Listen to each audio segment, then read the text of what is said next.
My name's Dr Nitha Naqvi. I'm a paediatric cardiologist, which means I'm a children's heart specialist consultant doctor, and I work at a central London teaching hospital for the NHS. I've worked in the NHS for the last 25 years and I absolutely love it.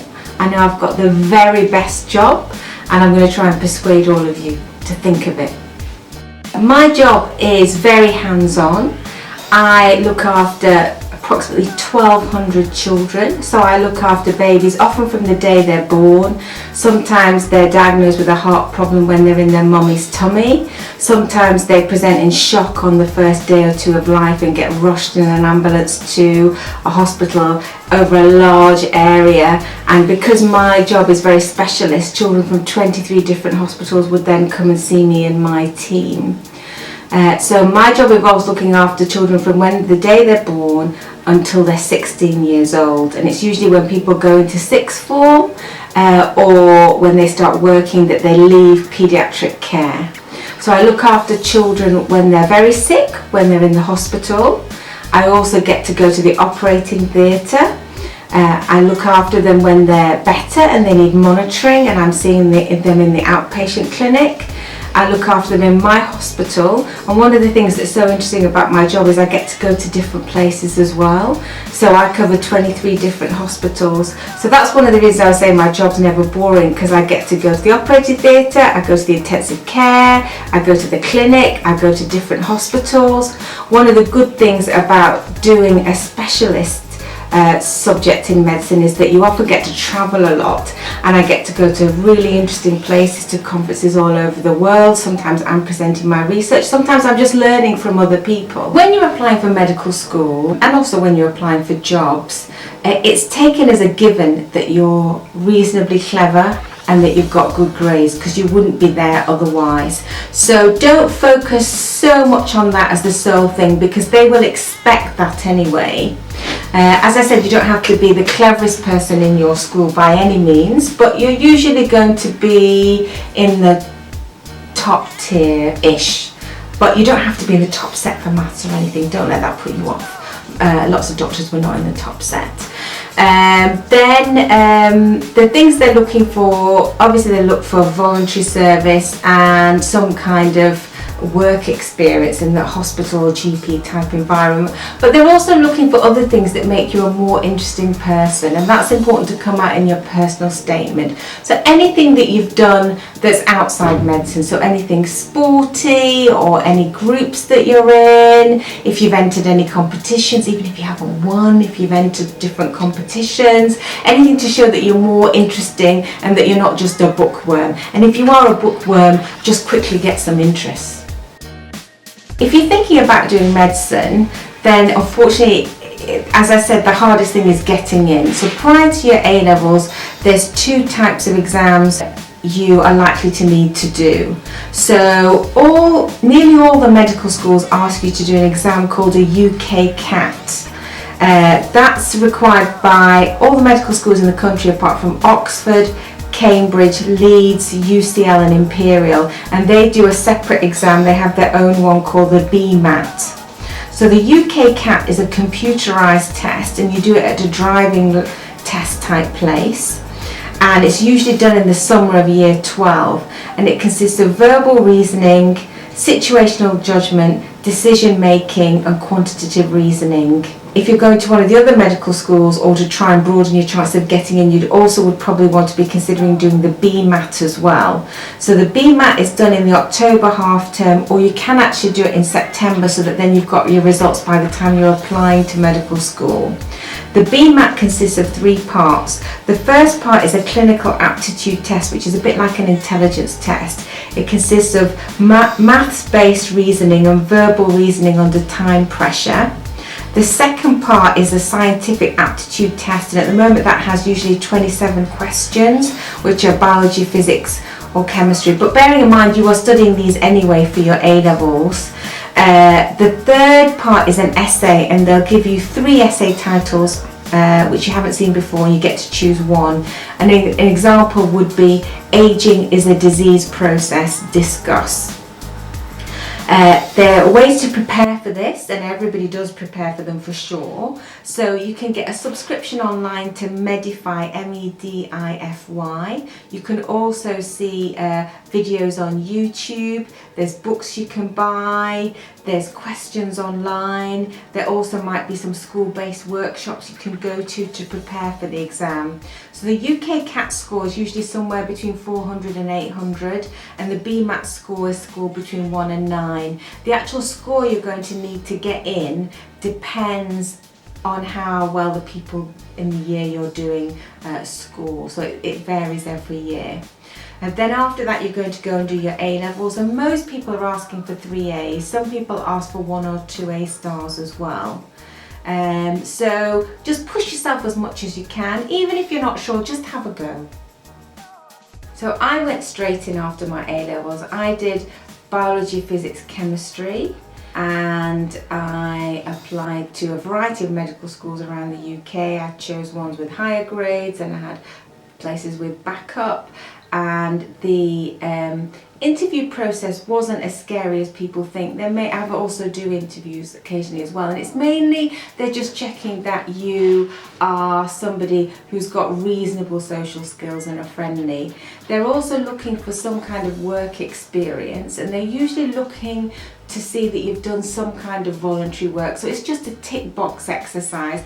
I went to an old people's home and I spoke to some old people, and to be honest, I didn't enjoy it that much, but I just did it because I knew I needed to do it. And then I managed to get some voluntary work in the hospital. They were quite mean to me actually. They made me go to an all men's ward, and they made me pick up the urinals. I don't know if you know what they are, but they're like pots that all men wee in, and they were just having a lot of fun giving me the worst job, but actually it wasn't too bad. And then all the old men, they were quite sweet, and they gave me money to go to the shop to buy them sweets and crossword books, and I got to tick the box, and then I got into medical school, so it was worth it. If you're going to do medicine, you have to go to university. There's other things which are similar to medicine that are not medicine that you can get into if you're an allied healthcare professional, that you might be able to get through with an apprenticeship. But for medicine, you have to go to some kind of medical school. Most of them are attached to universities, some are standalone medical schools.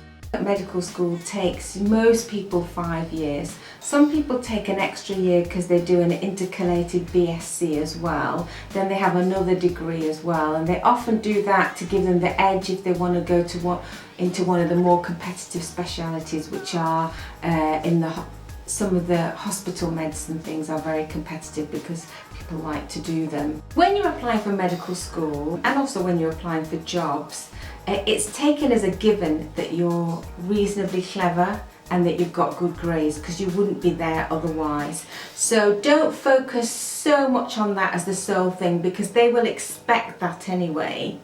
As I said, you don't have to be the cleverest person in your school by any means, but you're usually going to be in the top tier-ish. But you don't have to be in the top set for maths or anything. Don't let that put you off. Lots of doctors were not in the top set.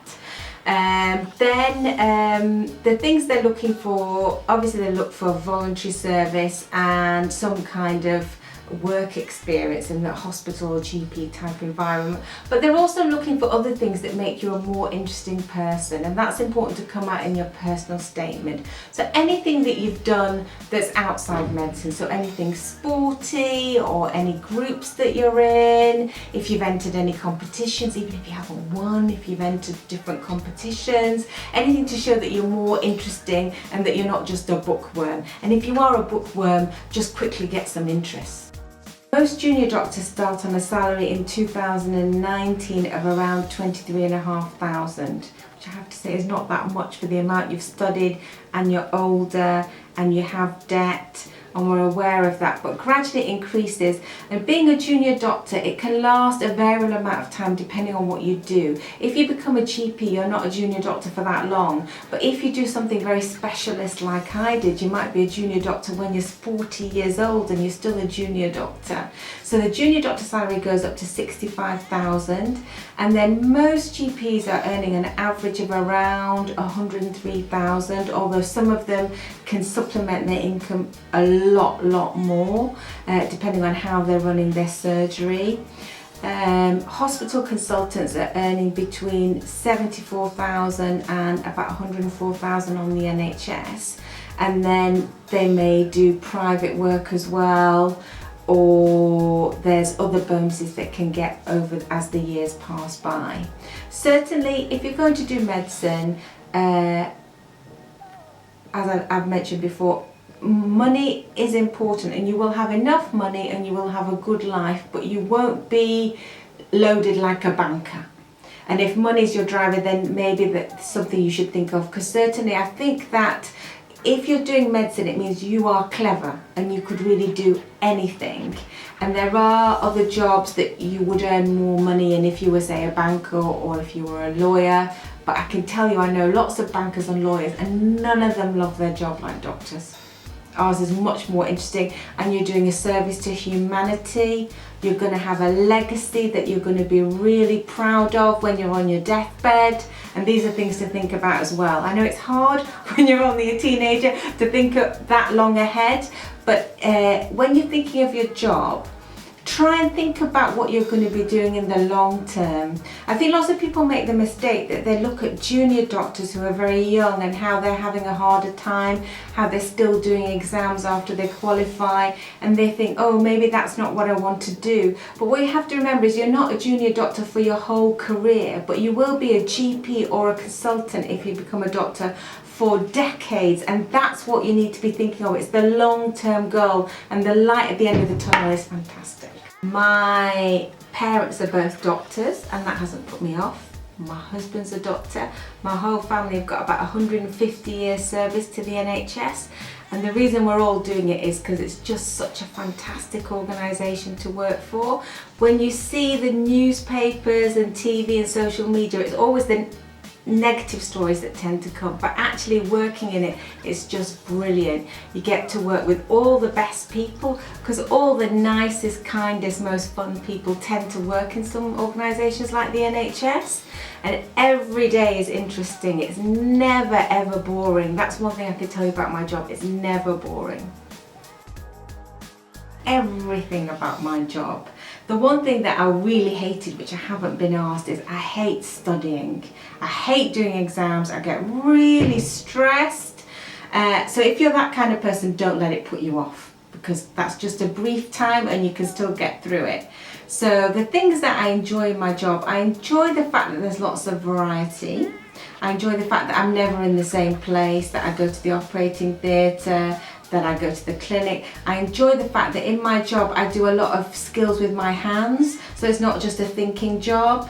I do ultrasound scans, like heart scans, which are called echocardiograms, to diagnose all types of problems that children can have with their heart. So I quite like that because I'm a bit of a practical person as well. And then I also really like people, and I'm quite nosy, so my job is quite good for me because I have about 1,200 patients. I've met all of them.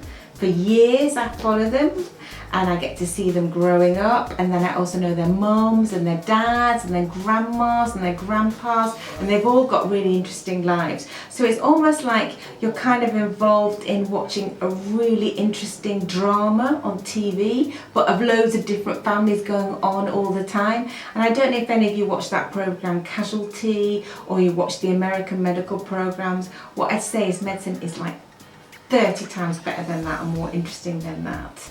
In my training, if I think about things I've enjoyed, I've really enjoyed being there when babies are born. That's really exciting. I've really enjoyed going, when I was younger I used to get really excited in the night going in ambulances. I just used to really find that fun. Going to hospitals to rescue sick babies there. Now I'm a bit older, I'm not sure that I like that. But there's all different types of my job I've enjoyed, and what you'll find is as you grow older, different areas of the job you find interesting, and you'll do different things.